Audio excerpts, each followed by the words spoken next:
Hello and welcome to this episode of Cosmic Crow Tarot, where you can see we have two different decks in front of us today, the Titanic Tarot cards, first edition, and the Titanic Risen Spirits, which is the second edition of this deck. Now, this isn't going to be about a video comparing the two to each other. That video already exists on my channel, and I will leave a link in the description below where you can watch it if you want to. But this is actually going to be a reading, a reading combining these two cards, two decks, and we're going to share their messages with all of you. And we're doing that today because April 15th, 2023, which is the day that this video is going up, is the 111th anniversary of the sinking of the Titanic. Now, I don't know if you know this about me, but I don't know, this isn't the right word necessarily because it doesn't feel right, but I can't think of one better. I have been obsessed with the Titanic for as far back as I can remember. Like, I was born with this passion about it, and I don't even know how to explain it. I think that maybe I was one of the people on the Titanic. I think I went down with it, but I don't know this for sure. I've never done one of those past life regression things or anything, so I don't know that for sure.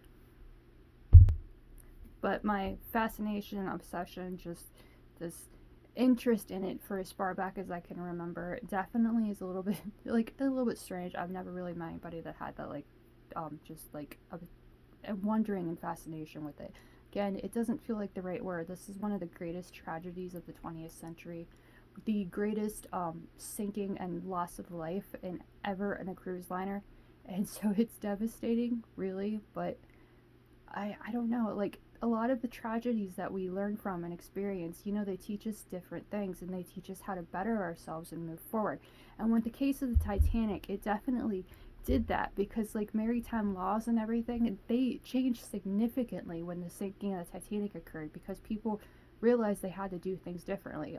Perfect example is the lifeboats. There were only 20 lifeboats on the Titanic when it went out to sea. There were supposed to be, I believe it was 48, but they felt they didn't need them, and 4 of those 20 lifeboats were collapsible. So when they went to put them up so people could get off the boat before it sank, they didn't even know how to make them uncollapsible, like open them up, and so they didn't even really work out that well.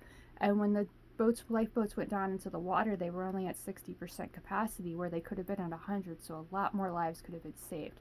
So it's definitely a devastating situation, and that's why I want to not really celebrate this, but just make it aware. And I thought it'd be really cool, to share what these cards have to share with us, in memory of the lives lost, and yeah, just not celebrate, but to just remember that situation 111 years ago. I've already went and shuffled the deck. I was going to say shaken the deck. Yeah, I've already went and shuffled the deck for us. That way you don't have to watch me do it. That's a little bit time consuming. And what we're going to do is take the card off the top and the card off the bottom. So we'll simply do this and do this. And we have our 4-card reading. Now, this is entirely, I've just asked the cards to share what they want to share with us. There's nothing specific here. It's just a nice, beautiful reading to inspire us, and a celebration or a commemoration, I think that's a word, of the Titanic and its tragedy 111 years ago. So we begin over here with the 8 of Cups. Now that's a card of emotional loss, not necessarily, but something no longer fulfilling us emotionally, so we walk away from it. Now you can see there's not a lot to go with on these cards. The first edition of the Titanic Tarot, it actually stayed true to the whole tragedy that occurred. All the cups falling down into the bottom of the ocean. That's how the minor arcana of this deck works. It's all this dark blue aesthetic because, it's the deep blue ocean. And you can see the character right here falling along with it. Now what's interesting about these cups, you can see there are 8 of them here, and not a single one of them holds anything in them. So that does relate to that energy of no longer having anything to emotionally fulfill us. And this is a card of walking away from that. So kind of connecting to the 111th anniversary of Titanic, it's kind of like a message that we have to let go of it. Whatever's bringing us sadness or bringing us down, there's much to be learned from it, but at the same time, we have to walk away from it and find more things to emotionally fulfill us. So this beginning our reading today kind of suggests that there's something in your life personally, because you know this is a general reading for everybody, that may no longer be emotionally satisfying to you. So this is finding something that really does, finding something that fills your cup up with joy, and walking away from what doesn't. This is the 8 of the suit of cups, so there is a success and wealth aspect to it, as well as connecting to strength or justice, depending on which deck we're talking about. So finding the strength to walk away, to be able to be fair to yourself and believe you are worthy of justice, and walking away so that you can find something that fulfills you emotionally and might even be successful and wealthy for you. Bottom of the deck is the Queen of Swords. Now what's really cool about this deck, and I'll show you this with the guidebook, it's the court cards actually tell you which characters are on the illustration. So it says it right here with the Queen of Swords. Our Queen of Swords is represented by Elsie Bowerman. So you can like look that up online and stuff. I don't know her personally, like I haven't looked into that very much. But she was an actual person on the Titanic. Whether she survived it or not, I'm not sure. But she definitely, perfect example of the Queen of Swords, because she experienced that pain. She experienced that sadness and that tragedy personally firsthand. And connecting with the top of the deck, with the 8 of Cups, the Queen of Swords, you know, she's the leader, feminine leader of the suit of the mind, and it shows taking control of your mind and not letting the emotional pain of the past control you in the present or hinder you in the present. She leads because she knows there's negative experiences in life, and the Titanic sinking is a perfect example of that. That there's experiences that we have no control over, actions of others that put our own lives in peril. Those experiences, while they are devastating and extreme loss of life, those experiences, if we survive them, make us stronger than we were before. And she has control of her mind, and she really leads in her life because she's left the emotional sadness that she's experienced and the emotional pain she's experienced behind her, so she can lead in the present, knowing that things happen and we don't have control over them, but being able to take those experiences and learn from them makes life better moving forward. So following that 8 of Cups, the Queen of Swords kind of says, you know, now that you've left what no longer emotionally satisfies you, you can really take control and let that mind of yours lead you to what does satisfy you, what makes logical sense to you. When it comes to the case of the Titanic, it would be put more lifeboats on the ship. Definitely have a thing of binoculars. Why do I want to say life jackets? They probably needed more of those too, to be honest. And I've even read where that other ships and like the maritime people, like maybe like the Coast Guard back then or whatever it's called, they gave them warning after warning after warning that there were icebergs in the middle of the Atlantic Ocean, and no one heeded the call. Like, it's like no one seemed to care, the people in charge, and that's a little bit worrisome, and that kind of, you can see that in places today too.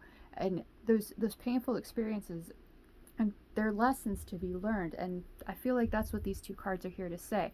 Once you let go of what no longer emotionally satisfies you, you can take control of your mind and learn from those experiences so you can make better choices moving forward. Speaking of moving forward, we move forward to the next deck over, which is the 3rd card in our reading, the Titanic Risen Spirits deck. Now these 2 decks are very, very similar, and like I said, I will leave the description, or I'll leave the link to the video where I've compared them both together in the description below, where you can look at it if you feel interested in doing that. But we begin this reading over here with the bottom of the deck, and then the top of the deck is over here with the World. Now, following the Queen of Swords and the 8 of Cups, we do have this nice little pattern that is going, this nice little story moving forward. Now, we've left behind what no longer emotionally satisfies us, which leaves us open to find success and wealth moving forward by learning from where we've been and learning from the experiences of our past, no matter how painful they were.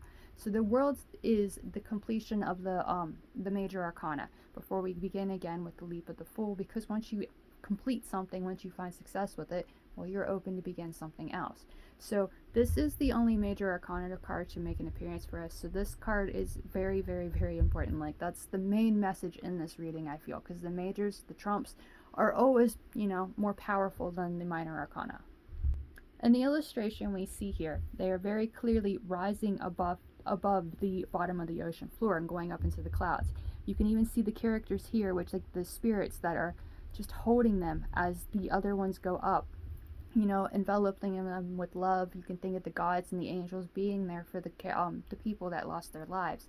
And the world has this promise, and I feel like it connects very well to this reading here, that life does move on. When one thing ends, another thing begins. And even when it comes to the lives lost in the Titanic, or lives that have been lost in just present day, all those experiences, doesn't mean that those lives are truly lost. There's one thing about matter, which is what we are all kind of made of, that it can never be created nor destroyed.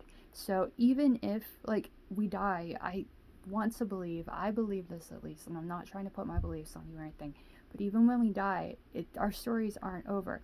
Like, we might be reincarnated, we might go on to be something else. I have this little image in my head of becoming a ball of energy and just flying around the galaxy. That personally is my version of heaven, but that's beside the point. What I want to see and I want to say with the world appearing here with the Queen of Swords and the Eight of Cups, really overall general message is, if you're able to let go of the past and the pain that the past has on you and really learn from it, allowing your mind to make the logical choice and not feel overwhelmed by the negative emotions anymore, you really can find a success in the world and rise above the pain of the past. It's those negative experiences, those painful experiences that we learn from, that make the future better. Like, that we can take and apply to the present so we know what we don't want. Again, I'm going back to the Titanic here. They weren't prepared for the sinking of the Titanic. They weren't prepared for hitting that iceberg. But moving forward from that, they definitely were more prepared. Like, knock on wood, they don't, I don't know if you could hear that or not. They definitely, have made better strides moving forward. Like, ships and everything, they definitely have more lifeboats. They probably have a set of binoculars where they can pay attention. And things like this just don't happen like they did back then. But 111 years later, in our general lives right here, I'm do these for humanity. I do them for all of us. If you're watching this is meant for you. The pain of your past does not define you. You can learn from it and lead from it and make better choices moving forward, loving who you are today and not letting your mind, those inner demons, overwhelm you. You take control and you learn from the past so you can rise above that pain and find the success of the world. The world is astrologically connected to Saturn, the planet of discipline, responsibilities, and just those rings.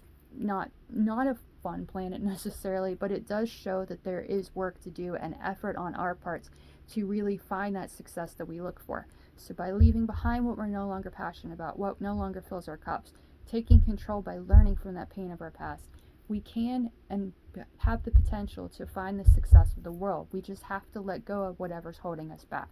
Now that brings us to the top of the deck with the Titanic Risen Spirits with the Knight of Wands. Now the guidebook, I don't know why, it tells us who the queens are, but it doesn't tell us who the knights are. You can clearly tell he's one of the violin players. And I have watched the Titanic movie. I won't say that I'm a huge fan of it. I mean, it probably could have happened on the Titanic, but that's the beauty of the Titanic. There's so many stories and things that have come out of it, like, that remind us of it. And when it comes to how many people, I think there was, don't quote me on this, I did look it up earlier, but I'm not positive. I believe there were 2,278 passengers on the Titanic, so that's 2,278 different stories and different lives that existed, and over half of them were lost. But each of them has a story to tell, each of them has a passion, and each of them had a reason to be on that ship that day, or that week, because I think it was 14 days that they were supposed to be, and they embarked on, like, I think April 10th, and they sank on April 15th, so they definitely didn't have the entire trip. But we're gonna talk about the story of this guy, and I don't know his name, for lack of anything better. I'm gonna call him Jack Smith. I like his expression on the card. You can see he's a very kind and caring person, and he's doing what he loves. Now this is the Knight of Wands, so it's the soldier of passion and following his inner fire. So following the leaving behind what no longer emotionally satisfies us, taking control of our lives from learning from the past, and believing we are worthy of the success of the world, having it in our mind's eyes of what we want to succeed at. The Knight of Wands says, listen to that inner fire and let it lead you to where you want to be. If you want to be a violin player, be a violin player. If you want to take a violin and slam it against the wall and break it into 1,000 pieces because that's what lights your inner fire, do it. The whole point of the Knight of Wands is to let that inner fire lead you to where you want to be. Soldier on doing what you're passionate about and you love. So the Knight of Wands definitely connects with this reading so well because you're leaving behind what no longer serves you, and the Knight of Wands is you're finding what truly does. Now with the violin player, I think I went to go on this subject and then I kind of got off on a tangent there. But I know the Titanic movie, they had the musical people, like the bands, they went down with the ship. They continued to play even as the Titanic sank into the ocean 2.5 miles and sat down on the rested on the bottom of the ocean floor. Obviously, they probably died as they were going down, and I don't know if you can play a violin in the ocean. But all of that's beside the point. They were passionate about what they were doing, and they weren't going to give it up. Those passions, they can help others, they can inspire others. So this knight, like appearing, the last card here, I usually do the last card as the bottom of the deck. We have those two here. But shows like not letting the pain of the past hold you back, but in the present, believing in yourself enough to let those inner fires lead you to where you want to be. Now there is a message of caution with this Knight of Wands because there's many things that may light your inner fire.